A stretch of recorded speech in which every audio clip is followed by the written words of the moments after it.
ഇന്ന് ഞാൻ സേമിയ വെച്ചിട്ടൊരു ഉപ്പുമാവ് ഉണ്ടാക്കാമെന്ന് വിചാരിച്ചു. അതിനായിട്ട് ഞാനിതാ ഈ സേമിയ ഈ ഒരു പരുവത്തിൽ വറുത്തെടുത്തിട്ടുണ്ട്. ഇനി ചൂടായ പാത്രത്തിലേക്ക് വെളിച്ചെണ്ണ ഒഴിച്ച് കൊടുക്കുന്നുണ്ട്. പിന്നെ അതിലേക്ക് ഒരു 3-4 അല്ലി വെളുത്തുള്ളി അരിഞ്ഞതും, ഒരു കഷ്ണം ഇഞ്ചി അരിഞ്ഞതും, ഒരു 2-3 പച്ചമുളക് അരിഞ്ഞതും കൂടി ഇട്ട് കൊടുക്കുന്നുണ്ട്. എരിവ് കൂടുതൽ വേണ്ടവർക്ക് കുറച്ചധികം പച്ചമുളക് എടുക്കാം. പിന്നെ കുറച്ച് കറിവേപ്പില ഇട്ട് കൊടുക്കുന്നുണ്ട്. പിന്നെ അതൊന്ന് നന്നായിട്ടൊന്ന് ഇളക്കി കൊടുക്കുന്നുണ്ട്. വെളുത്തുള്ളിൻ്റെയും പച്ചമുളകിൻ്റെയും ഇഞ്ചിയുടെ ഒക്കെ പച്ചച്ചുവ മാറുന്നത് വരെ ഒന്ന് നന്നായിട്ടൊന്ന് വഴറ്റി കൊടുക്കാം. ഇഞ്ചിയും വെളുത്തുള്ളിയൊക്കെ നന്നായിട്ടൊന്ന് വഴന്ന് വന്നിട്ടുണ്ട്. അതിന് ശേഷം കുറച്ച് ക്യാരറ്റും കുറച്ച് വലിയുള്ളി അരിഞ്ഞതും കൂടി ഇട്ട് കൊടുത്ത് നന്നായിട്ടൊന്ന് ഇളക്കി കൊടുക്കുന്നുണ്ട്. കുറച്ച് ഉപ്പും കൂടി ചേർത്ത് കൊടുക്കുന്നുണ്ട്.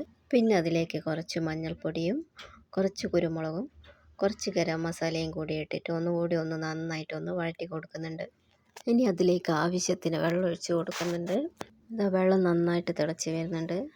അപ്പോൾ ഇനി വറുത്ത് വെച്ചിരിക്കുന്ന സേമിയ ഇട്ട് കൊടുക്കാം. പിന്നെ കുറച്ച് മല്ലിയില കൂടി ഇട്ട് കൊടുക്കുന്നുണ്ട്. പിന്നെ ഒരു പകുതി ചെറുനാരങ്ങയുടെ നീരും പിഴിഞ്ഞ് കൊടുക്കുന്നുണ്ട്.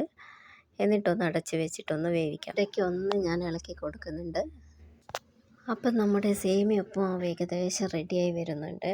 നല്ല ടേസ്റ്റാണ്. ആരെങ്കിലും ഇങ്ങനെ ഉണ്ടാക്കാറില്ലെങ്കിൽ ഒന്ന് ഉണ്ടാക്കി നോക്കിക്കോട്ടോ. കുട്ടികൾക്കൊക്കെ എന്തായാലും ഇഷ്ടമാവും ഇങ്ങനെ സേമിയ വെച്ചിട്ടുണ്ടാക്കിയാൽ. എനിക്ക് ഭയങ്കര ഇഷ്ടമുള്ളൊരു ഉപ്പുമാവാണിത്. ഞാൻ എപ്പോഴും സേമിയ വെച്ചിട്ട് ഈ ഒരു രീതിയിലാണ് ഉപ്പുമാവ് ഉണ്ടാക്കാറ്. അപ്പോൾ ഇതാ നമ്മുടെ സേമിയ ഉപ്പുമാവ് ഇവിടെ റെഡിയായി നല്ല അടിപൊളിയായി വന്നിട്ടുണ്ട്.